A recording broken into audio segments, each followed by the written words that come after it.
안녕하세요. 오랜만에 돌아왔습니다. 중년코딩입니다. 책을 마무리하느라고 정신이 없었는데요. 얼마나 정신이 없었냐면 제가 최근에 M1 맥 에어를 사놓고 켜볼 새도 없었어요. 어쨌든 어제 책 마지막 부분인 앱스 스크립트를 태고를 하다가 충격적인 사실을 발견했습니다.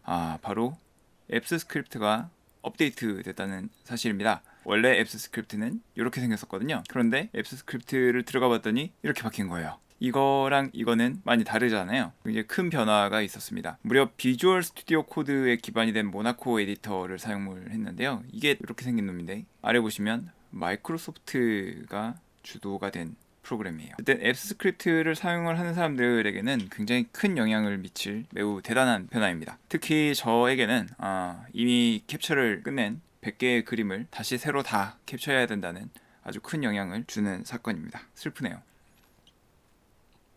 어쨌든 어떤 변화가 있는지 한번 살펴보겠습니다. 새로운 아이디는 2020년 12월 7일에 출시가 됐습니다.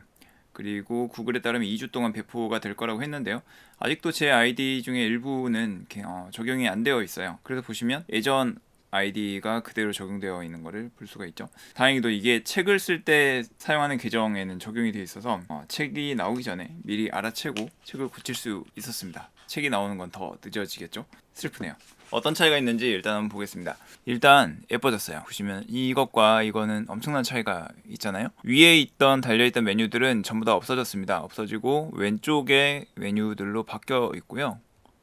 그리고 메뉴바는 큰 변화는 없지만 트리거와 여기 있는 트리거와 그다음에 들여쓰기 버튼이 사라지고 그리고 실행 로그 버튼이 들어왔습니다. 실행 로그는 아래쪽에 표시가 되도록 바뀌어 있어요. 파일 창에는 파일 창뿐만 아니라 라이브러리와 서비스까지 표시가 되도록 바뀌었고요.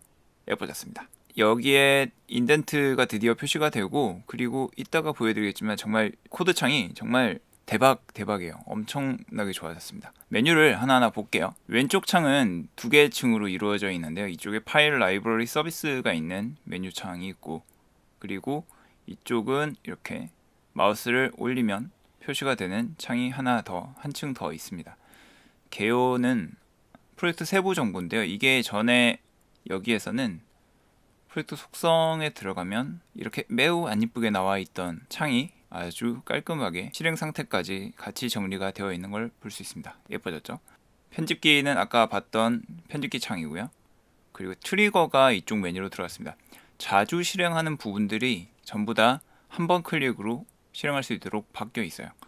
트리거 창은 기존과 큰 변동은 없는데 여기서 차이가 뭐냐면 기존에는 트리거를 실행을 하면 현재 프로젝트에 트리거를 하면 새 창으로 열렸었어요. 그런데 이제는 같은 창에서 트리거가 실행이 되고 여기에서 바로 편집기로 돌아올 수가 있습니다. 굉장히 편해졌죠? 실행 메뉴입니다. 실행 메뉴는 이 실행이 어떻게 이루어지는지 볼 수 있는데 기존에도 이런 메뉴들이 있었어요. 그런데 기존에는 실행 메뉴를 보려면 대시보드로 이동을 해서 그래서 내 실행으로 가서 봤단 말이에요. 그런데 이젠 이것도 실행 역시 트리거와 마찬가지로 아이디 창 안에서 탐색할 수 있도록 바뀌었습니다.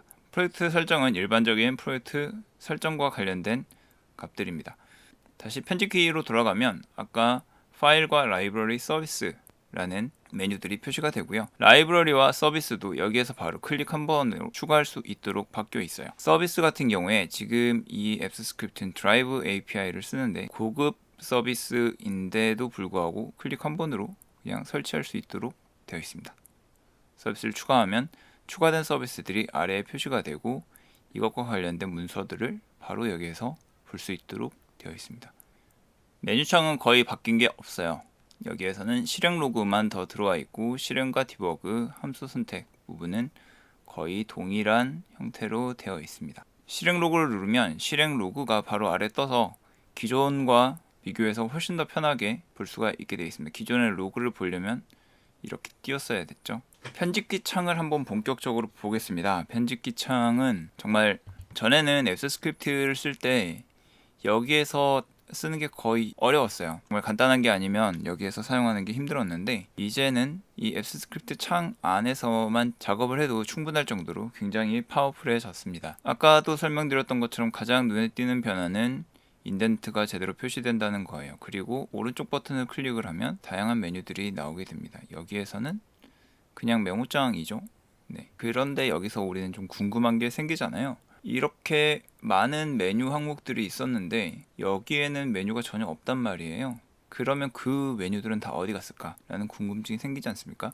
일반적인 IDE 프로그램과 마찬가지로 오른쪽 버튼을 눌러서 다양한 메뉴들을 실행시킬 수 있습니다. 예를 들어 문서 서식을 변동을 시키면 잘못 설정되었던 인덴트가 고쳐지는 걸 볼 수 있습니다. 변수의 정의로 이동을 한다든지 참조되는 값들을 보여준다든지 심볼을 탐색한다든지 하는 작업들이 가능합니다. 정의로 이동하는 것뿐만 아니라 내용을 간단하게 볼 수도 있고요. 잘라내기 복사 같은 기능도 전부 다 오른쪽 클릭으로 가능합니다. 네, 명령 팔레트라는 게 생겼습니다. 비주얼 스튜디오 코드를 사용해 보셨던 분들은 이걸 써보신 적이 있으실 거예요. 대박입니다. 예를 들어 고대비 테마로 전환을 하면 이렇게 화면이 어두운 색으로 바뀌게 되고요. 굉장히 다양한 기능들을 선택할 수 있도록 추가가 되었습니다. 기존에는 이렇게 색상으로 표시하는 부분들이 많이 미흡했는데 지금은 정확하게 표시를 해주고 있습니다.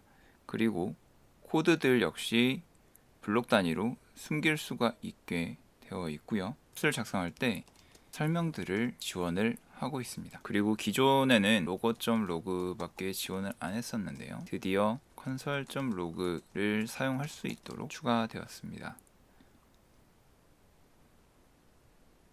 디버깅 역시 기존과 다르게 매우 깔끔하게 변경이 되었는데요. 이런 방식이었던 디버깅 창이 옆에 일반적인 IDE 방식으로 훨씬 더 쉽게 파악할 수 있도록 변경이 되었습니다. 네, 지금까지 앱스 스크립트의 새로운 IDE에 관해서 살펴봤습니다. 기존의 메모장 수준이던 편집기가 지금은 드디어 이제 쓸만한 수준으로 대폭 업그레이드가 되면서 강화가 되었습니다. 앱스 스크립트를 사용하시는 분들에게는 매우 좋은 소식입니다. 저도 열심히 책을 써서 다시 돌아오겠습니다. 감사합니다.